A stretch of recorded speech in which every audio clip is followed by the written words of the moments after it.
normalizing political violence in our democratic culture. Mr. Speaker, permit me to highlight some of the deeply disturbing incidents. First, at St. Peter's Society Methodist Church polling station, a group of thugs stormed the premises on motorbikes and in vehicles. Honorable Hawa, Koomson, a former member of Parliament, was physically assaulted in broad daylight. Our parliamentary candidate, Nana Afenyo-Markin, sustained some injuries to her face.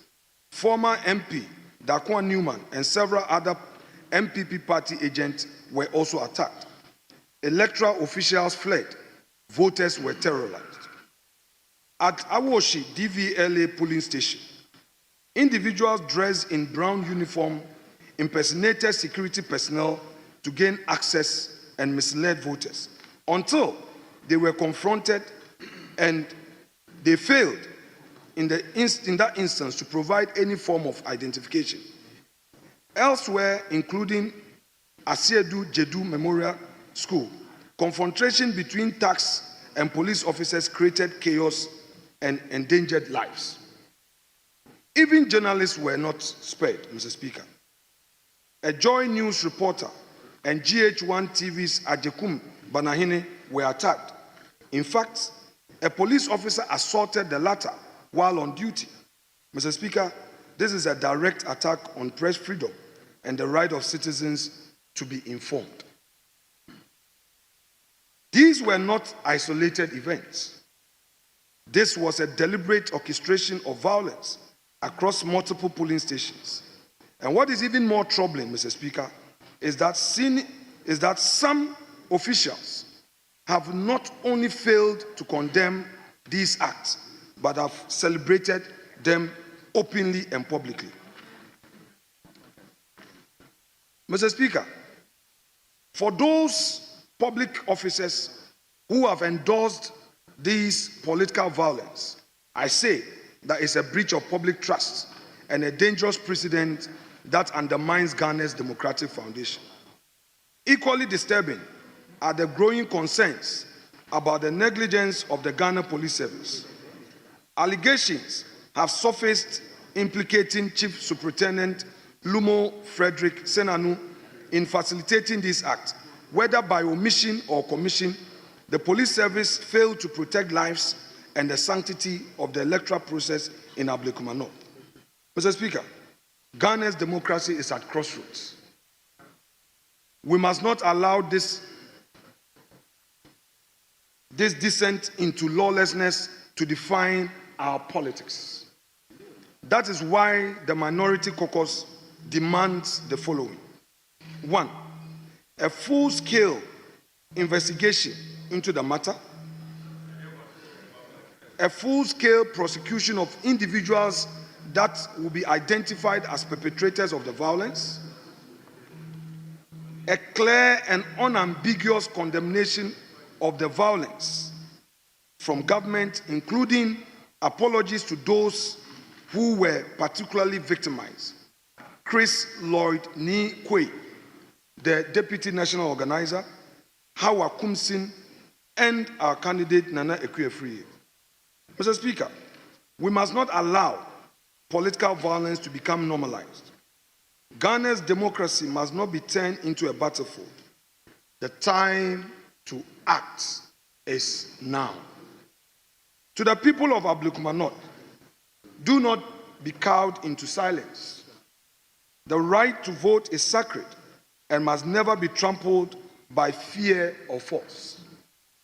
To civil society and all defenders of democracy, your voices are needed now than ever.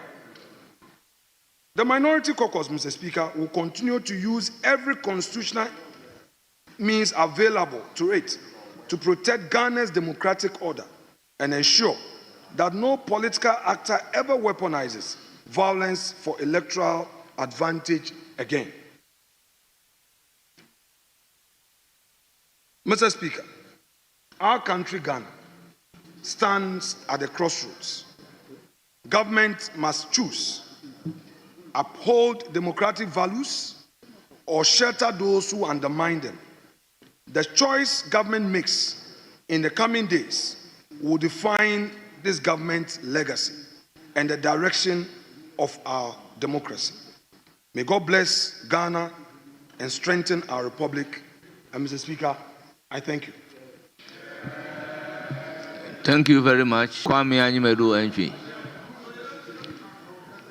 Thank you, Mr. Speaker. Mr. Speaker, I would want to thank the minority leader, Osahin Afenyo-Markin, for making this very important statement in the House. Mr. Speaker, the statement is very, very important because this unwarranted life continues in the country. Mr. Speaker, this has been happening to politicians. Now, political parties, the two main political parties are in this house, in this chamber.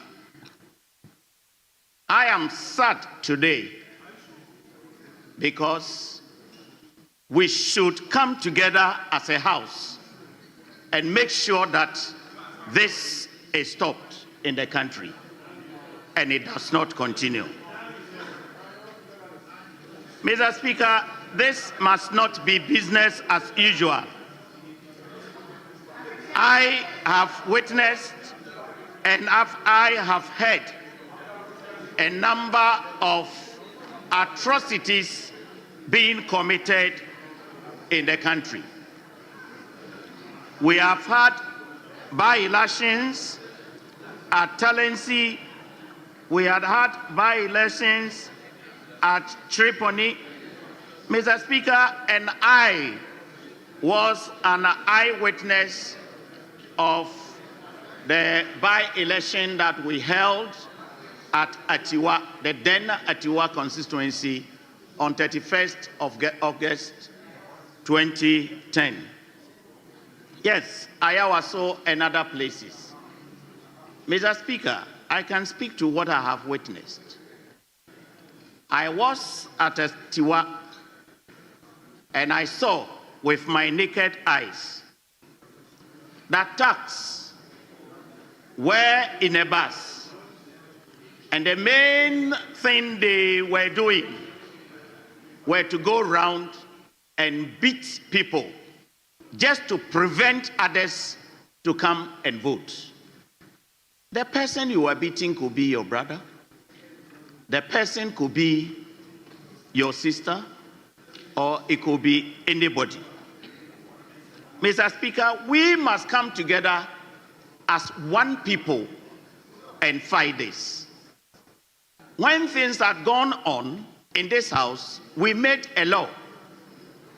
And we made a law that we have to dismantle vigilantes. After the passage of the law, it still continues. Mr. Speaker, I was in this house when he heard a statement like, violence begets violence. I wouldn't want to remind anybody of names, but I am saddened because we try to justify this unholy act in the name of elections. We try to justify because in the name of elections, people are dying and we don't care. In the name of elections, people are injured and we don't care.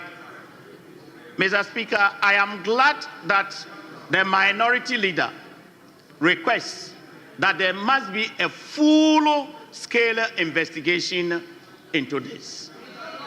Mr. Speaker, with you, Mr. Speaker, I need your protection. With a greater of respect, I need your protection. Honorable, you are 100% protected. Proceed. Mr. Speaker, I pray thee, we must come together as a house. Now, I wouldn't want to react directly to what my sister has said. But in this full-scale investigation, we would know whether as a country, what do we have to keep on ourselves by way of protection. I would have thought that under normal circumstances, a lady having a pepper spray in her back would serve as a form of defense when the person is being attacked. Mr. Speaker,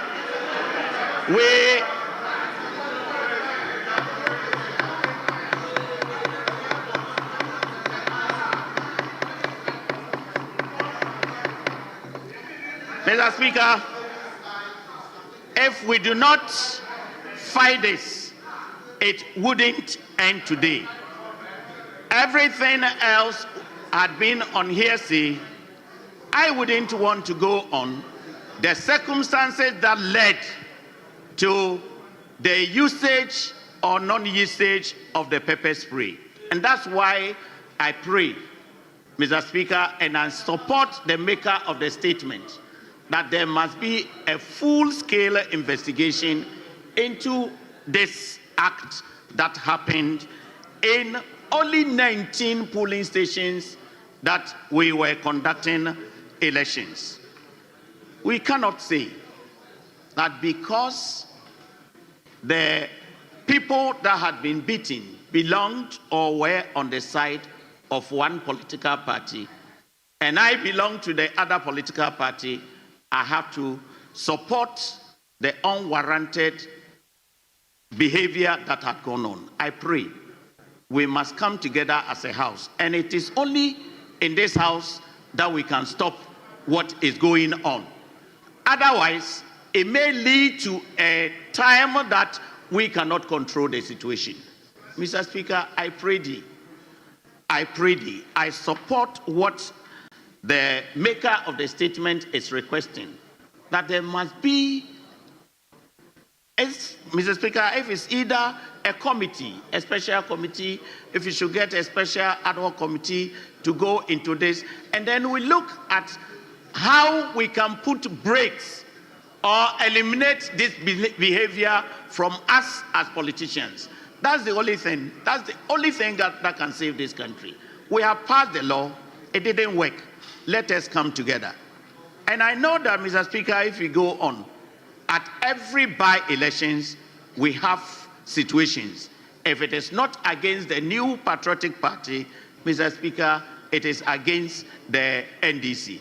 If it is not in favor of the NDC, it is in favor of the NPP. But we cannot continue like this when others are suffering. Mr. Speaker, I pray thee, let us get into this and find solutions to this problem. Thank you, Mr. Speaker. Thank you very much. I'll proceed to give the floor to Phyllis Kwachi Ofosu. Thank you very much, Mr. Speaker. Mr. Speaker, the unfortunate altercation which occurred at the Ablekuma North by-election made for very difficult viewing. It is something that nobody can defend. But, Mr. Speaker, I recall that in the early 2000s, I first set foot in this house to look for then minority leader, Honorable Abambagwin, who now is the Speaker of this House. Mr. Speaker, he gave me a copy of Jeffrey Bing's seminal work, Reap the Whirlwind.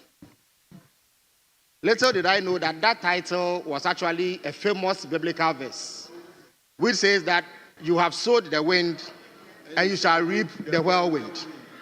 Mr. Speaker, let me place it on record. Go to Josiah. Let me place it on record. I was a student at KNUST. Yes. I was a student at KNUST. I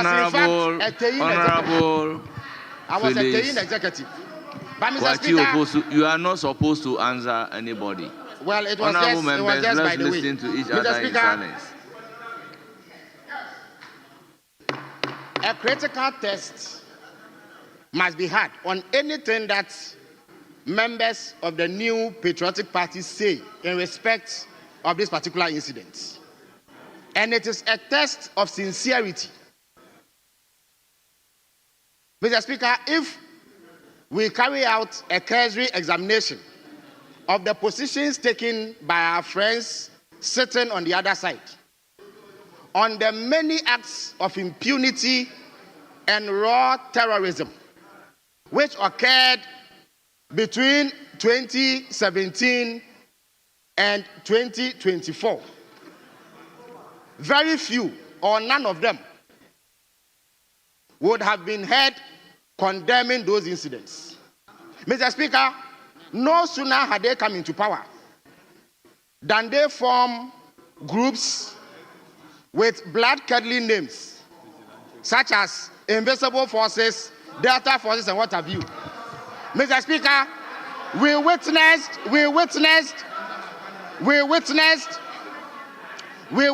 a situation where in 2019, during the Iowa West Ogun by-election, state-sponsored tax. Yes, I recognize Honorable Minority.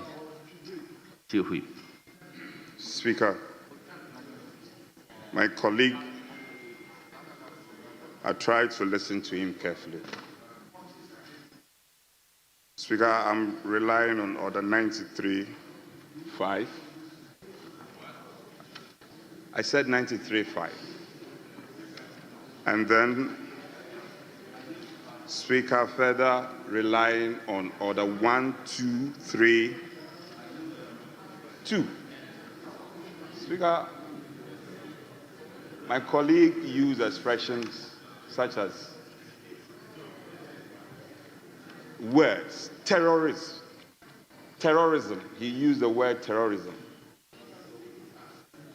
And Speaker, 93.5 is not supposed to provoke debate. Speaker, he could proceed with his submission, but I implore you to impress upon him to withdraw the word terrorism, because it is totally unparliamentary, and this House should not be entertaining such unparliamentary words. And Speaker, I invite you to let him withdraw that word used. It's totally unparliamentary, and it's offensive to our rules.